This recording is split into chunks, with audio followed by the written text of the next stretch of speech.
Should be live now, but let me go visit the event here.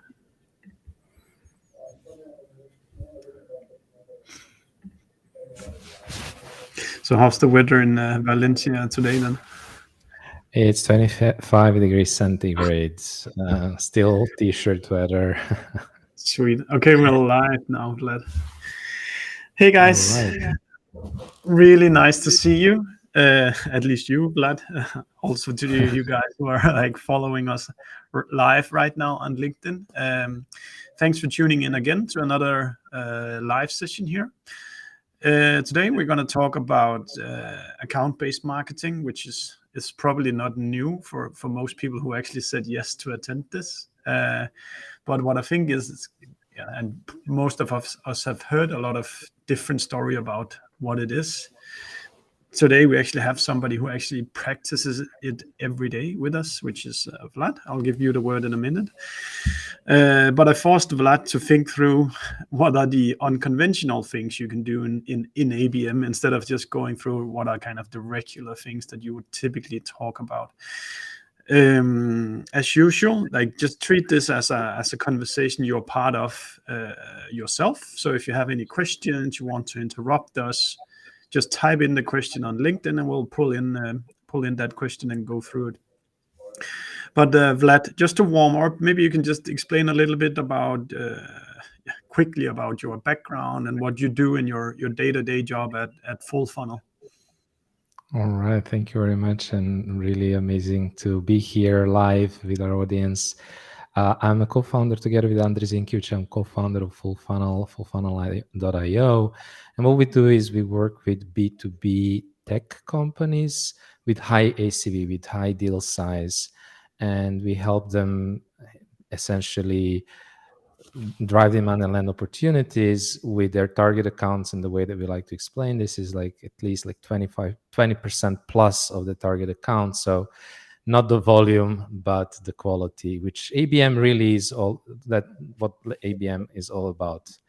I'm a co-founder, so together with Andre, I do a little bit of everything. We create a lot of content, as you probably know.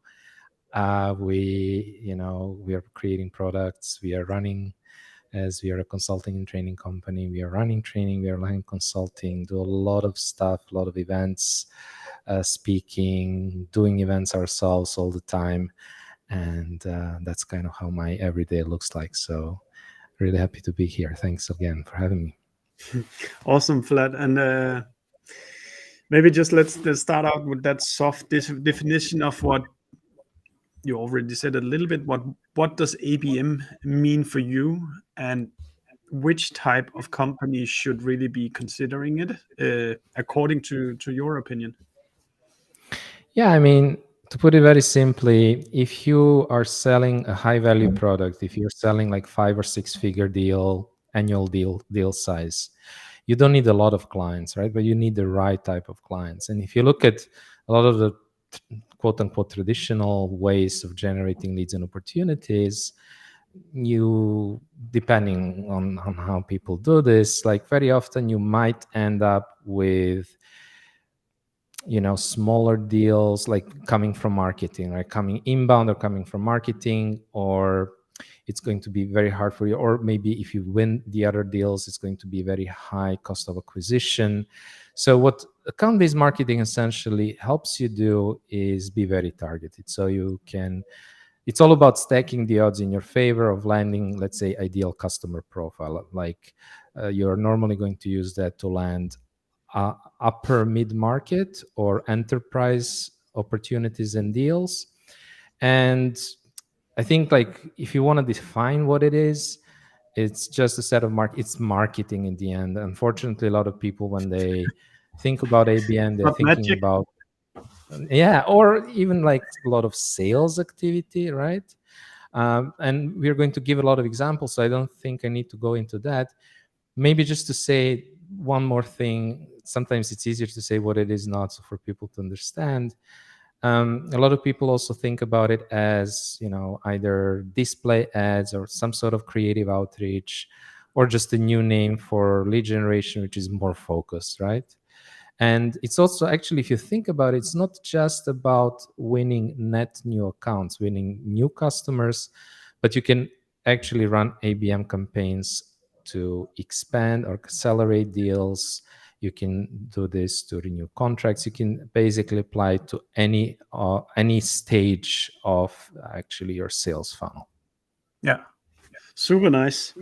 So, without further ado, let's get to your first unconventional ABM tactic. Yeah. Yeah. So you, when you reached out to me, like, what are we going to talk about? Okay, let's do it unconventional. So you have to make me think. And a lot of these tactics are unconventional simply because they are not how most companies do ABM. So the first one is about leveraging customer advocacy. And what I mean by customer advocacy is simply like turning your best customers into your marketers, into your best Mm, marketers. And so, how can you use this and why would you do this? Well, essentially, I think the best way to do this is to accelerate your pipeline. I think a lot of the a lot of the prospects that you may have in your pipeline will be either on the fence or will need some extra social proof, or just like will have questions they might not ask you directly. And so bringing in one of your customers to help them answer the questions, build a social proof, can be very helpful to accelerate those deals, right? And you can do this in different ways. I mean, obviously, like what we all do is having, customers that we use for reference calls and all of these things. But mm, like one of the plays that we did was actually running a webinar together with the customers. And it's not the webinar itself, it's always, and maybe this is something that you will kind of see as a pattern here. I'll just maybe go through the different steps that I would suggest you do if you want to do that kind of a campaign. You have to look at the full funnel. I mean, you have to look at it from the top to bottom, right? So yeah, like, how would you do something like, well, first of all, you have to have that highly engaged customers with good results. I They should fit your ICP. They should be like, a really good yeah, representation of the kind of deal you want to yeah, replicate. You want to also, of course, have the right person inside of the company who knows a lot about the project, who is, of course, they need to be a very satisfied customer as well. And ideally, they're going to be somebody who is very comfortable speaking, on a webinar or online. yeah, If they're active on whatever your target social networks are, even better, right? So they will help you kind of yeah, promote that and all of it. The next thing you want to do is you want to plan what we call like a live case study. And what I mean, like a lot of companies, when they create case studies, they usually create this like, one pagers. Like we all see that on the website. It's kind of like checking we the do that as well. okay, I will be careful about what I say about it. But No, no. essentially, when I mention case studies, what I mean is really diving deep. It's Mm, really a little bit a guide and a case study, so that you really want to help the potential customers see how implementation looks like, the behind the scenes, so mm, they can really, really, really understand like yeah, what it takes, who needs to be involved, what kind of help do I get from you, when can I expect what kind of results, like a lot of details that people who are actually have the intention to buy, yeah, are thinking about, have questions, they can't really answer those questions. The best way to answer them is just seeing how it looks like for somebody who is exactly the same situation as yeah, you, right? yeah, And so that's what I mean. And so, like, for example, when we run this we run it as a webinar, we run a couple of others as a podcast. We do our podcasts live, so we just mm, invite one of our customer on a podcast, or we create a webinar. If you're yeah, doing it as a webinar, which is like the example that I wanted to share, you want to give like the customer should be speaking half of the time. You can yeah, speak, let's say, another half, a little bit less. And the idea is that they are going to speak about their situation and the whole implementation yeah, process, the results and everything. You can guide them a little bit, but you need to share also educational stuff. So you need to share them a framework. They should walk away like knowing something, like learning. So again, think about it. It's a mix between a case study and a guide, right? mm. And I think so it will be extremely trustworthy that somebody that actually pay for your service is actually also willing to go on camera and say that they're actually paying yeah, for and your live. service. Yeah, and live, yeah, even. Yeah, I think that's another benefit, because it's like extra difficult or extra high threshold for people to do that. So like the impression is, the impression, perception, and the truth is that Yeah. this is like, okay, they're happy, they're so happy with you and your solution that they're willing Yeah. to do that. In addition, I think it's also like really cool because they will be able to share things or to answer questions in a way that you will never be able to do that, right? Mm. You're always kind of Yeah. solution biased. You're using a different terminology. Like it's just like, Yeah. yeah, yeah, you know what I mean, right? If we as a vendor say it's an easy setup, yeah, then they're like, yeah, sure, it's an easy setup. But if the client says it's an easy setup, it's something completely different. Yes, yes. It was Are they, very cool. Like, for example, during that webinar, like also he just opened up his how they set up their HubSpot, like showing things that I wouldn't be able to show, for example, yeah, right? I can show how we do it, but like exactly how they set it up. Also, like how did they like then implement it in the rest of the team? Like a mm, lot of like these details that don't really come up in a normal case study or in a webinar that maybe you would organize, etc. yeah, beautiful. I Now, really like that one. Is that point one, or is there more in that bucket? yeah. Like I Okay. said, like there's always like you always have to think about how can I close the loop, because it's not Yeah. just about doing that. That wouldn't be ABM. That would be just Mm, customer advocacy, right? What makes this an ABM is that you want to work with sales to identify, first of all, you want to identify deals from your pipeline yeah. that fit this ICP, that would be helpful, of course, for them to join this webinar to accelerate that deal.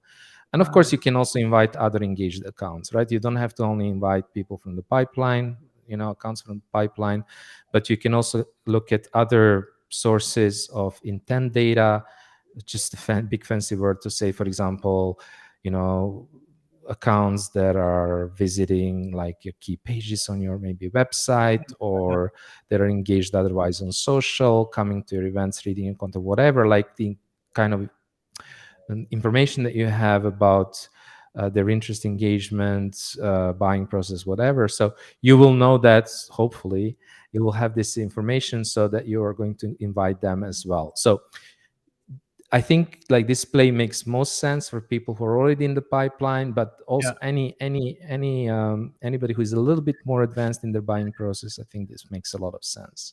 Yeah. Now, another little thing that you can do, it can help you get better results, and you always think like, how can I like maximize the results here? Is once you're inviting people, first of all, you want to invite them one by one. This is not like, of course, you can run whatever kind of promotional campaign for that, Mm, but these kind of like engaged accounts, you want to do it one-on-one. yeah. Second, you can ask them also to share questions beforehand, which is going to help you run a better webinar, but also help you in a follow-up. You Yeah. will run your webinar, you will do it, you will engage the audience as much as possible. There are all sorts of things you can do to make it more Yeah. like you're doing a lot, like interacting, engaging the audience, asking them to participate, ask questions, etc. And then after that, what you want to do is also create what we call like a content hub, and it's basically whatever tools that you use to share content with prospects during the sales. We use Paperflight.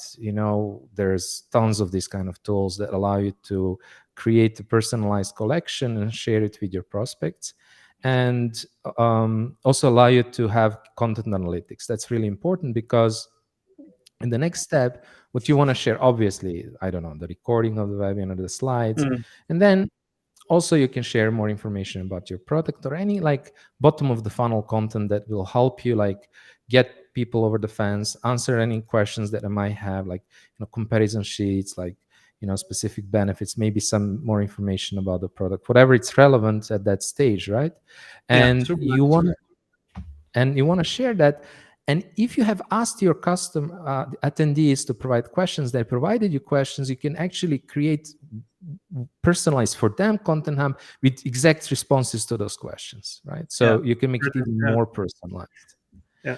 So instead of following up after the webinar saying, hey, you want to book a demo, what you do is you give them extra resources, right? Yeah. And so the mindset here is always like, I want to offer the buyer the opportunity to take the next step while leaving them in control, right? So you want more, here is more, but I'm not gonna like push you. It's like the appropriate thing. It's like you go out in a bar and you meet somebody. You don't want to ask them to marry you. You may want to ask them for the first date, right? Yeah. Or to get a True. coffee with you or something like Yeah. that. And so just to close the loop, so you have your content hub, you're sharing that. This may be like one-on-one personalized. So of course you're following up. What I like to do is I like to go for a walk and record like one-on-one little video Yeah. messages to thank people for attending webinar, asking feedback, make sure they got the content hub, you can distribute it in other ways. And then after that, you check the analytics.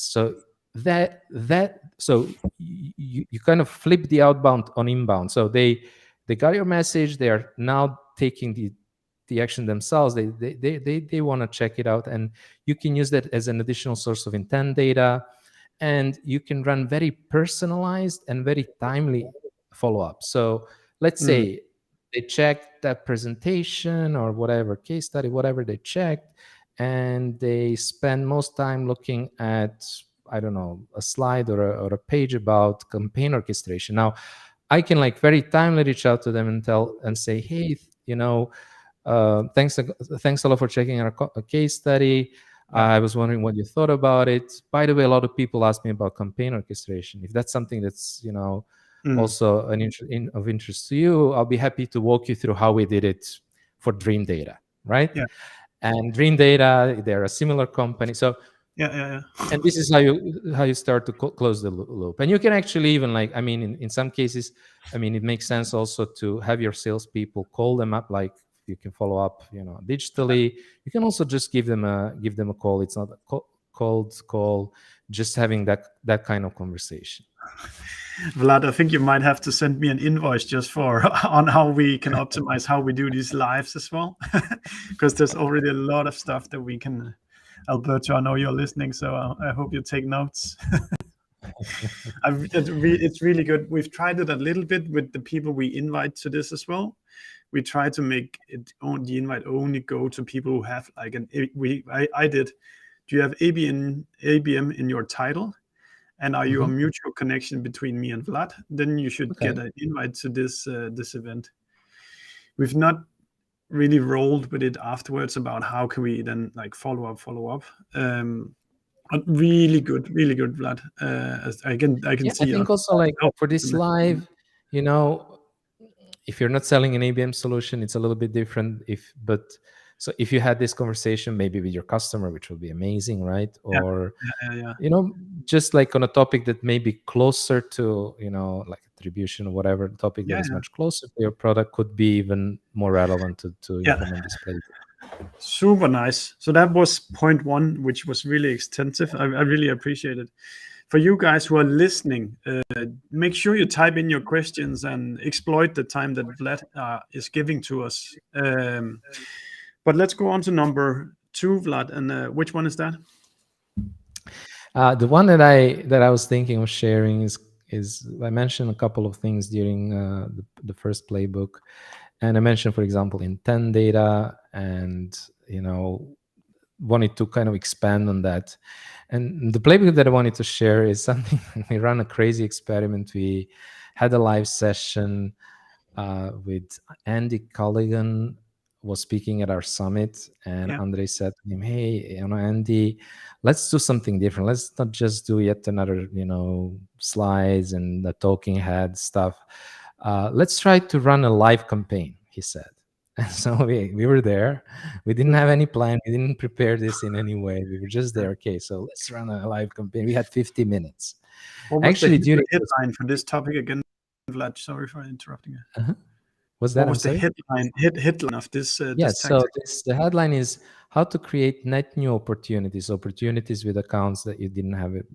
They're not in your pipeline. Net new opportunities using intent data and warm up. We call those like warm up and ABM plays, right? Nice. And then you started doing a live campaign during an event. Nice. So to make this, why do I say this? Why do I mention this? Other than we managed to actually land an opportunity within 50 minutes, a tier 1 opportunity for us. I think it may be somebody I think they were Plan Day from Sweden, I want to say. Denmark. Plan Day, them? Yeah, that doesn't matter, right? They're all anyhow. They're from Denmark. And they are.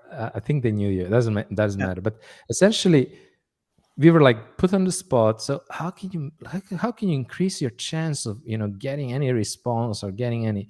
So first, that's the intent data. So we found accounts with intent. What do I mean by that? So for Mm. example, the easiest thing was, okay, we went to Albacross. We use Albacross, whatever tool you use to Yeah. identify the accounts in your website.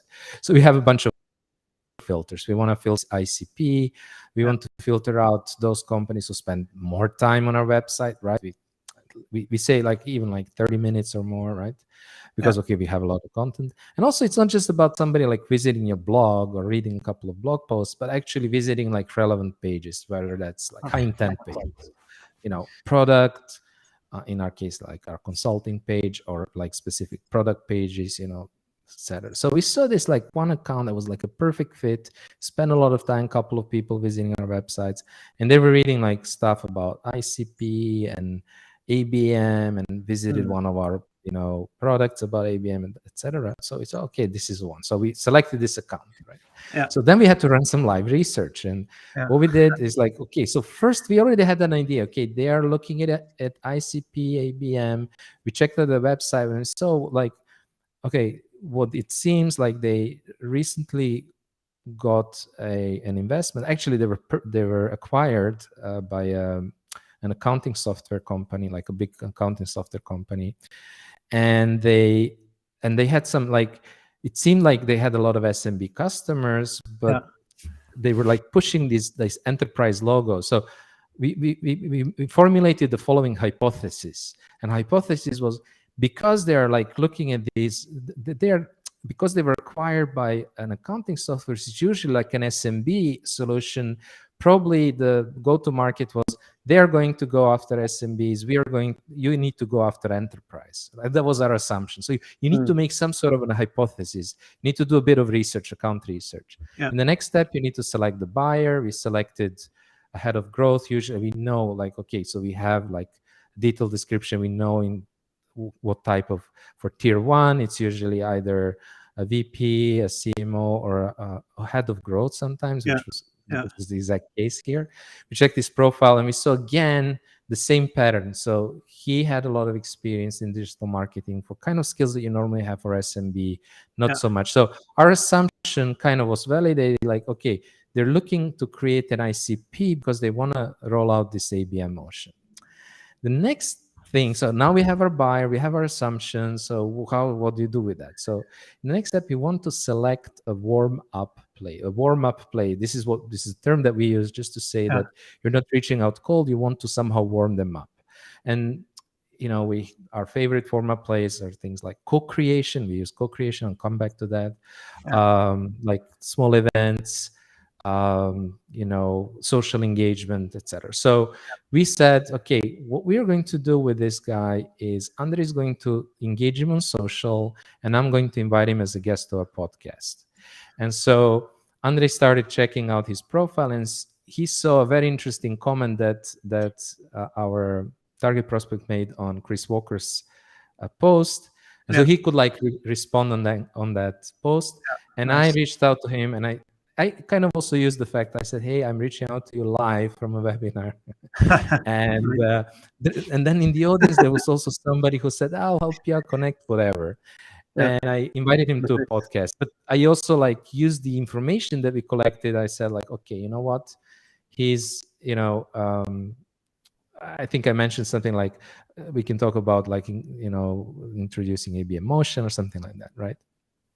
Going from SMB to enterprise. I don't know exactly how he positioned it. Mm. And actually live, he already got a positive reply. He decided to not only join our podcast, but he actually responding, I was actually looking into you guys, and maybe we should book a call and talk about, Yeah. how you could help us out, and et cetera, et cetera, et cetera. But so the idea, Really funny. the idea here is like, if you take a step back, like what did we actually do? First Mm. of all, you really need to know your ICP. You really need to, Mm. and I know everybody says that, right? Yeah. Everybody says that. But what I mean by that is like, we have something like 20, 30 qualification, disqualification criteria that we use to, other than just firmographics, right? Yeah. You can have like very specific criteria, like, I don't know, like For Dream Data, it's probably some sort of tech stack that they use already, right? I'm sure this Yeah, like they're a better fit if they're doing a lot of digital yeah, spending, all of these things. I can just imagine. exactly. So you Yeah, can use all of these criteria to really select those accounts. And again, it's all about stacking the odds in your favor. So that's the yeah, first thing. The second thing is you need to do a bit of homework. You need to do research. Like you can't yeah, just like be reaching out to people, etc. And second, you need to put marketing into ABM marketing. It's like, so of course this is very targeted. So and this was a manual play. So the marketing was like social engagement, sharing mm, content through, commenting and all of these things, and actually inviting them to a co-creation, which is what you want to drive this buyer conversation. yeah, If you didn't immediately say, hey, I'm actually, would like to hear about how you guys can help us, you know we would have the continuation of that conversation during the podcast. Of course we would make it all about them, yeah, but we could also talk about, the challenges, etc., and get more insight, build a relationship, etc., etc. yeah. Hopefully that makes sense.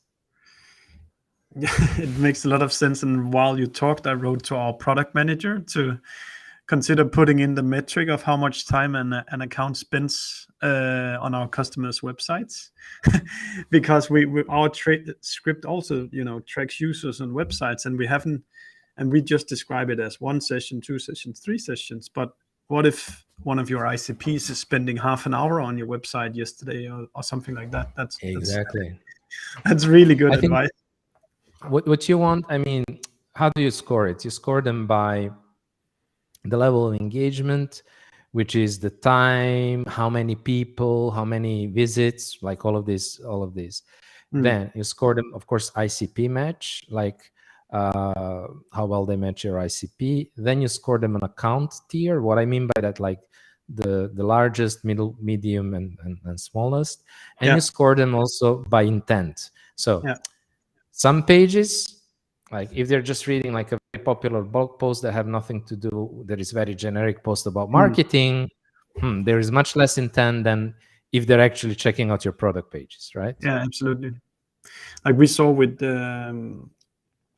when we put out these benchmarks about customer journeys before the summer, we saw that all the, like, as a channel, things that came from social was by far the slowest, which I think that's because, like, somebody's just following your company, reading your latest blog post and stuff like that, but they're not in market, they're not expressing an actual intent for buying something. They're just, maybe they think your company is cool and they're just following along the ride. Yeah, they I mean, of course, today everybody needs to always be learning, right? We need to Yeah, keep ourselves educated, and a lot of people do that by exactly like that. So they like to follow brands that yeah, they respect, that they know put out good content, and of course, you've put in so much time. There was unique data in there that it could, like, okay, so this is obviously going to generate a lot of interest from people who are not in the market. It's just, yeah, it. yeah, It's more top of funnel, right? extremely nice. Any questions out there from you guys who are listening in? Otherwise, we'll just move into to number 3 here. Which one is that, Vlad? All right. Sorry, I was browsing through the comments. So this one is about deal expansion, right? And why deal expansion? What I mean by that is you have an existing deal, so the land and expand, some people will call it. So you landed the initial, maybe smaller deal. Now you want to expand it. How can you expand it? You can expand it by, I don't know, it depends on type of product you're selling. Maybe it's about upselling other features, maybe about expanding to other departments, maybe it's expanding to other geographies, whatever it is, right? So it's all about Mm, growing your deal size within existing customer. And again, it's an example of not just landing new opportunities, how using it to do something different. mm, And why as well, I think when I was speaking to, probably we did more than 70 audits of in-depth audits of B2B marketing processes at companies. And this is something that we often see, that there is a big opportunity, especially high ACV, especially with enterprise accounts. I mean, it's not unusual that there is a big opportunity to expand Yeah. deals and that there is no structured approach to do that, right? Yeah. So how could you, what kind of playbook could you set up there? Yeah. That's what it is about. Interesting to go through it. Yeah, actually, yes, because I just did something yesterday related to this. So I was Uh-huh. speaking to our customer Richard, if you're listening, but he told me that I set up a campaign on LinkedIn where I Uh-huh. used matched audiences to select our customers, and Uh-huh. then I started a follower campaign where I just wanted to get more followers of Dream Data within the customers who are already customers of ours. So typically we're very much living within the marketing and RevOps team, but we want to, like, there's no limit to how many users you can have in your account. So why not, like, try to get those people to follow the company? And in my follower campaign, it even says company name is using Dream Data. Go here to learn more. So I would love to hear kind of how you can kind of unfold and either expand for activity or at best also expand for revenue. All right, I love it. I love it. I'm really curious to hear. I mean, you just launched it yesterday, but do let It's us too know early. how it worked. I think Yeah. everybody here around the table would like to know that. So this one is again, like, imagine you have a six-figure deal. Like, this is one of your best, like, biggest Mm. customers, and Yeah. or maybe it's like high figure, you want to expand it into six figures, and so you can afford to spend a little bit more time, and you have maybe an account manager there, somebody who is like taking care of that account. And Yeah. so what you want to do is you want to actually, like you say, okay, your company is using that, but imagine if you had like like, imagine you interviewed your champion, your power users, you got some real, like, insights into the benefits that they're getting from Dream Data, Mm. into the results. You could just like basically record these interviews. You could potentially write a complete case study around that, and actually use all of that as collateral that you can promote in other parts of the company to other employees, other Yeah. departments, etc. Again, it depends. Like, in some cases, there's like a huge opportunity to move into another geography, into another department, for example, for depending on kind of solution that you're selling, right?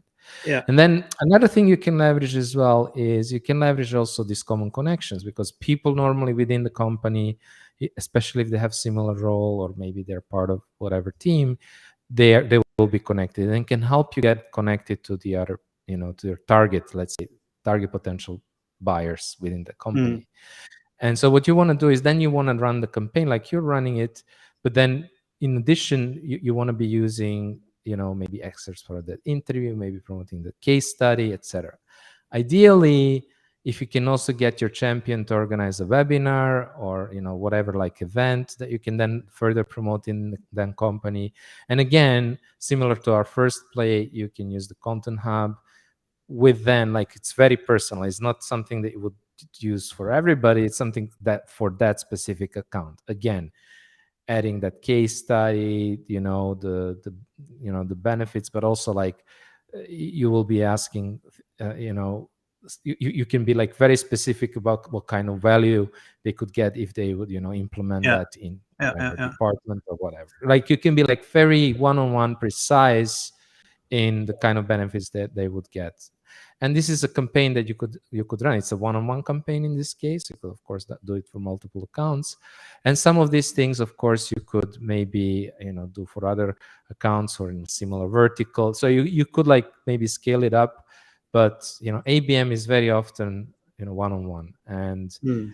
one-on-one that you can then maybe scale to kind of on the vertical level for the specific type of buyer, specific type of vertical. So the more personalized, the better. Yeah. And the same way, like in the first play, if people are engaging with the content hub, you can, of course, follow up, and you can call them, etc., etc., Yeah. etc. Yeah. Yeah. Cool. All right. So, any questions at this moment? We are. Dan wrote, "How do you reach out, but from marketing?" So I guess it's if I'm and then if I'm interpreting it correctly or wrong, let me know. But I was thinking, I guess it's what you call. Did you call it a warm up, Vlad? Kind of how can marketing help warm up the accounts for the salespeople? Yeah, it's a totally. I think I get a question. Yeah, So, well, there's different things that you can do. I mean, for marketing, obviously, what you can do is whatever collateral you have, like in the example that I just shared, creating this, interviews, creating this content. You can distribute this content, whether you do it with paid, whether you do it, conversational ads, whatever. Like you can yeah, distribute this in different ways, right? You can also there there is there it's not forbidden for marketing to talk to prospects. I mean, yeah, especially if it is within, let's say, whatever, like I use the podcast, for example. What you can do is yeah. uh, create an article, or market research. I mean, these are examples.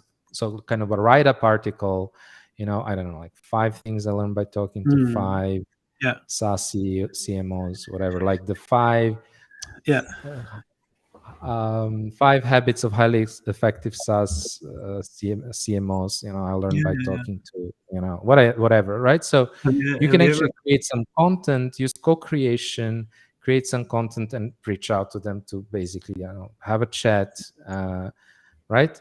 And by the way, ABM, the second part of this answer is to this question, the answer to this question is ABM. You cannot run ABM just for marketing. I mean, ABM is a sales and marketing play. Yeah, So if you're trying to do these campaigns, and you're not aligned with sales, you don't have anybody from sales who is mm, committed there to help you. So which means, yeah, of course, that you have to like clearly debrief them about what they can expect, what they should be doing, etc. Really need that close collaboration. yeah, It's not going to work, honestly. So how can you reach out? Well, you can work with sales to reach out. In some companies, actually, SDRs are a marketing function. That's ideal if you have something like that, but if not, then you have to make friends there. mm. And you That's so have to work important. a lot on creating buy-in. Like half of our consulting is actually, at the beginning especially, is all about creating the buy-in, not Yeah, just buy-in to get the budget, but also buy-in from the people who need to do it.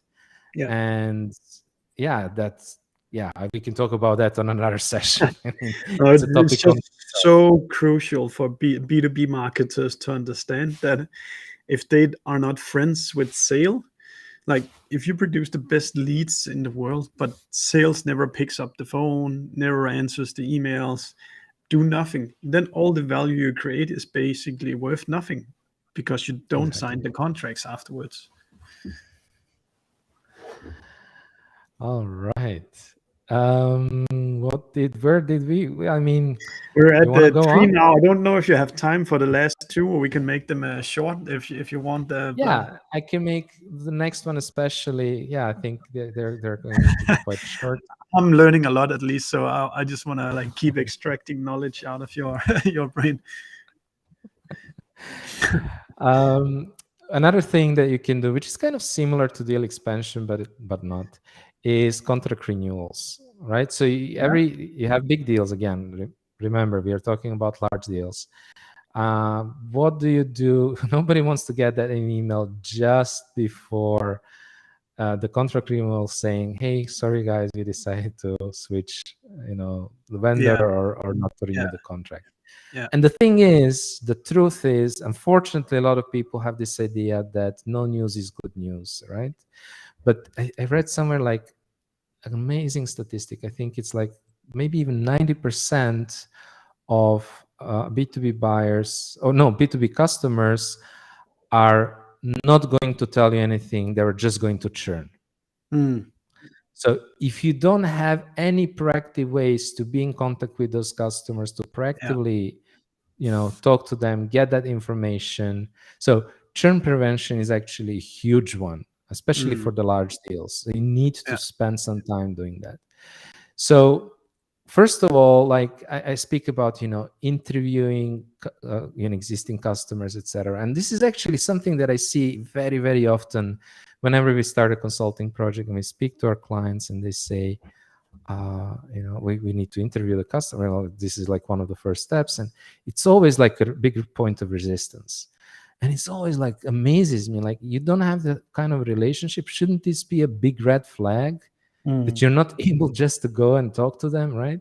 Yeah. So the way that I like to think about it is, how can you embed customer interviews in your ongoing process, right? Yeah. So after a successful sale, you can talk to them about, obviously during sale, you're asking them about a bunch of questions, but after a successful sale, you can ask them about the buying process. Why did they choose you? One of the competitors, and a bunch of other questions. After the successful implementation, just that key moment when they're showing satisfaction, you can ask them about the results and, the Super before nice. and after. So the after part, right? So you can get that information. You need to have some sort of regular check-in with them. If you don't have any other option, invite them to your podcast, to your market research, to whatever co-creation, to get that knowledge. Like, you need to absolutely do this, right? So, one way or another, you need to make sure that you have this opportunity. So you need to be asking them questions also about, obviously, the value they're getting, how they're using it, but also about the gaps, like what are they missing, but also like their key strategic initiatives. Like, of course, I don't know, whatever the process your tool is your solution is supporting. Like in our case, maybe it's about marketing. Okay, what is next? What are the plans? How they're evolving? What are the, and do they feel that our solution is going to support them also in future? And often they might not know, might not just not be aware of some of the use cases they can support. So this kind of information is like crucial. So this is the first thing you need to do, and then the rest, you can imagine a play. You can again create specific content to answer those questions. You can showcase, of course, the benefits. I think it's also you can never over communicate about the value that you're creating for somebody. I don't think, right? So, and we don't do that. We don't do that a lot, right? And I think that's just like communicating about, like, if you had the chance to talk to some of the people inside a company, again, power users, champions, decision makers, whomever you're able to get, showing, of course, the benefits and the value that you've already created. And then, of course, helping them realize how they can grow together with you, how you can help them achieve those, next milestones. How can you help them get more out of that solution? How can you help them close the gaps? So essentially, this is what you want to get at, is you want your contract to already be pre-sold before the time of renewal, and not just wait and get a bad surprise. I think at least for us, I think 9 out of 10 companies are super bad at communicating the value that you continuously create for your customers. Like it's not something that we constantly tell people that, hey, we just saved you $10,000, we just saved you $20,000, and I can just see that. And then the next question is, then how do you do it in a classy way? So it's not like writing an email, look at this insight, this saves you XYZ. So that's a task then to find out how to do it. But the best way is, like, if you got, again, if you can do it in some sort of an interview in a way that is, very friendly, that is added value through some co-creation or some content. The best way is, of course, to let their people speak, right? So to let their people talk about it. And like you say, of course, you don't want to be like this bean counter just saying, hey, by the way, saved you just yet another 10K, right? But there's many ways in which you can do this and just reinforce the value that you're creating, but also be not put your hand in the sand, right? You want to be also very proactive about potential gaps, things that are missing or otherwise could cause them to churn. I think that's I got another thing I need to go do. But it's I really like it, Vlad. Okay, last one, Vlad, and then we'll let people go. What was that? Okay. Anyhow, so it's about deal acceleration. So you Yeah. have existing deals that need to be closed. So you want to help Mm. sales close more pipeline. Yeah. And actually, I'll just give you an example of what will happen with us, right? So we were negotiating a deal, and like after a lot of conversations, we had an opportunity to present a proposal, and we presented the proposal, and they went silent. This is something that happens very often. So the deal was stalled, stale, I don't know, whatever, like Yeah. slowed down, frozen. and and this happens very often, right? And so what we were doing, so they just stopped responding to my follow-ups, etc. In this Mm. very specific case, what Andre did is actually invited the CMO to our podcast and had a good chat with her, right? And at the end also asked like what is really blocking. So again, you need a way, and you can do it in different ways. Sometimes what you can do is, people very often are very focused on one person in a company, right? Whomever Mm. they're talking to, or maybe the decision maker, and this is who they're trying to influence. But I mean, I recently had this happen. Like my one of the deals was frozen. Like I unresponsive. Like I was like didn't know what was going on because everything seemed so good. Yeah. But I knew. I mean, I knew, and of course, this is also what you want to proactively build the relationship with as many people, as many buyers as you can, and Mm. many of their Yeah. colleagues as you can. So I was already connected and had good relationship with a bunch of people in the company. So one by one, I started following up with them until one of them responded. He said, by the way, our head of marketing was fired. So, Mm. we are just like, and by the way, we were also acquired. So it was like Okay. things that are out of our control. Fair enough. Finally, we landed that deal. But so it's about proactively again engaging the buying committee and uh, figuring out what the blocking points are, and then Mm. again preparing marketing assets, campaigns, actions, activities to basically answer that questions, address those objections that they might have. Like in one case with that CMO who Andre chatted with, they Mm. actually couldn't make a business case to their executive team, and I was like, I mean, people, we can help you make that business case, right? Okay, they Mm. didn't know, right? Yeah. And we didn't know that that was a problem, right? So now we make sure that we always create the business case, of course, right? But okay, it's a learning. But so we help them create a business case. We also reduce the scope to sell first a smaller thing, Mm. then Smart. we use that smaller thing to get the buy-in for the bigger Yeah. thing. Yeah. So there's a lot you can do, right? And yeah, in the other case, yeah, it was just okay, just getting that information. But marketing shouldn't stop when the lead is generated, even when the opportunity is generated. Mm. Actually, there's a lot of opportunity, especially when it comes to high deal value, to go on marketing, like you just did this very nice campaign yesterday, right? Yeah. I can just mention a few things that we've done here as well. So, for example, Yeah. with Dream Data, you can see on average how many contacts is on every deal that you win. And for us ourselves, when we sell, there's 5 people.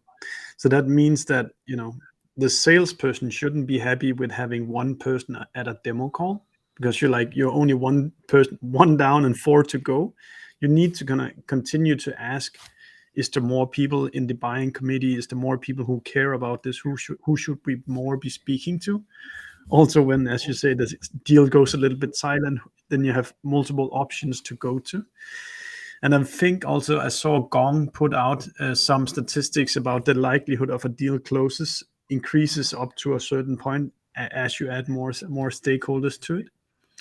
And then maybe Exactly. just the one advertising tip is also to, when you run your ads, then don't just run retargeting on the one person who were on your website. You need to reveal the IP, and then you need to run ads towards the whole company, or perhaps the right function or job title within that company. So you know that it's the whole buying committee who gets the ad, and not just the one individual browser who were on your website.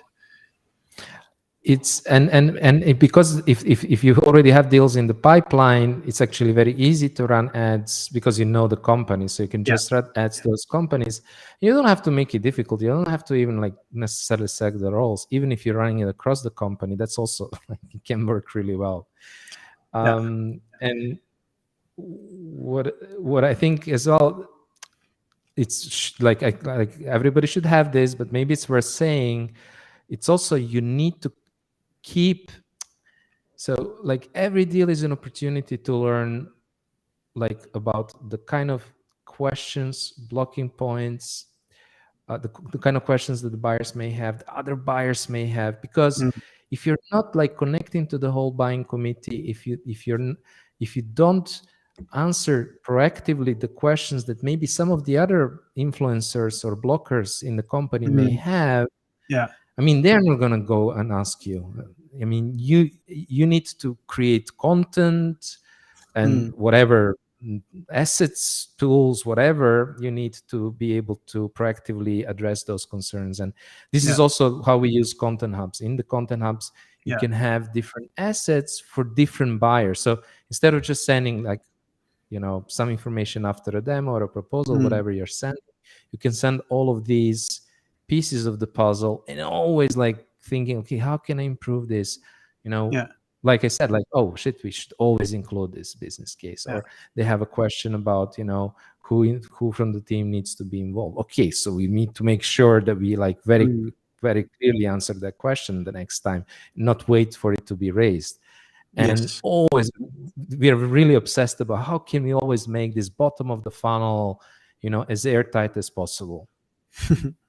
I really love that. I think about, or like the way I think about websites is that it should basically any question that a customer might ask related to your company, you should at least give the new potential prospect an opportunity to find the answer on the website. They might not find it every time, but it should be there. So there's the work and conversations that the salespeople have can move along a lot faster because they can find the answers themselves through the website. Yeah. There is no better prospect on your sales call than the one that completely knows what you're all about, is buying into your vision, knows exactly how you're different from your competitors. Like, they have done all the research, Mm, they know everything. It's just kind of the last check that they need to do, talking to, I mean, that's of course ideal. And you cannot have that if you're not proactively answering those questions, right? no. Vlad, this has been absolutely awesome, and I have a long to-do list of stuff I need to go go back and do now. So thanks for that. Is there any kind of summary, or like what is the essential things that you think, you've already said a lot, but is there anything particularly you want people to take away from this conversation and your advices? I think, first of all, think about, if you're thinking about ABM, don't think about just stop, let's say, lead generation, net new accounts. Think about what are the high priority goals for us. Where can we create value other than just there, right?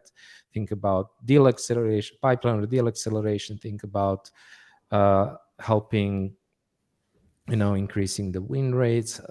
Think about deal expansion, churn prevention. Think about different goals. Mm, Second, you see how much mm, attention to detail, or how much detail we put into each of those campaigns, because and- ABM is all about stacking the odds in your favor. And like you, because again, you don't need a lot of clients, but you need the right clients. So you're not targeting a big market, you're targeting a narrow specific market.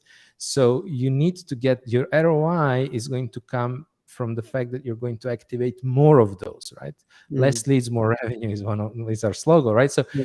how do you do that? So by like closing the loop, not just running that webinar, but also how do you follow up? How can you make it more personalized? Like, think about each of those steps from top of the funnel until the bottom of the funnel, and think about how can I actually improve that and get more out of each of those steps, right? And yeah, I think that these will be the two main takeaways out of these five plays that we shared today. Wonderful. And And where can people get in touch with you if they've like seen that all everybody's here on LinkedIn, right? Yeah. Right now. So I'm sure you somewhere see my profile. Just give Yeah. me Click, or click, click. Andre, my co-founder, a follow. Yeah. We're also sharing content from fullfunnel.io Yeah, extremely company good content. page that you can find. So just you can always find us on LinkedIn. You can always reach out. Whatever question you might have, always happy to chat. We also have Trenches B2B marketing community where we're engaging. We're there every day. So whatever way you want to reach out to us, go ahead and do it. But you're already on LinkedIn, so you know that we're here. Wonderful. Thank you so much, Vlad. And I wish you a really great day forward. Thank you. Thanks so much for having me. This was